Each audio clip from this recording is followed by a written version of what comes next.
ఇబ్రహీంపట్నం దాటిన తర్వాత కొండపల్లి కోట అండి ఇదంతా కూడా. మేము ఆ కోటను చూడటానికి వచ్చాం. నేను ఇవ్వండి మా మేనలుడు కొండని ఇబ్రహీంపట్నం ఎంత చూస్తే చాలా భయంకరంగా ఏదో ఫారెస్ట్లా ఉన్నట్టు. ఫారెస్ట్ ఒరిజినల్లీ చెప్పాలంటే ఇదంతా ఫారెస్టే, కానీ ఇది డెవలప్మెంట్ చేస్తే ఇంకా చాలా బాగుంటుంది. కొండపల్లి కిల్లా దీనికి చరిత్ర ఉంటుంది.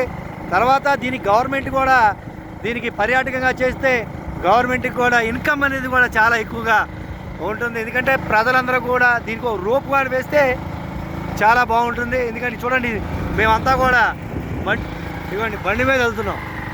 బండి మీద పైకి కొండపల్లికి ఇలాంటివన్నీ కూడా పర్యాటకాలు చేస్తే ప్రజలు కూడా ఎక్కువ శాతం కార్లు అవి కూడా వస్తున్నాయి.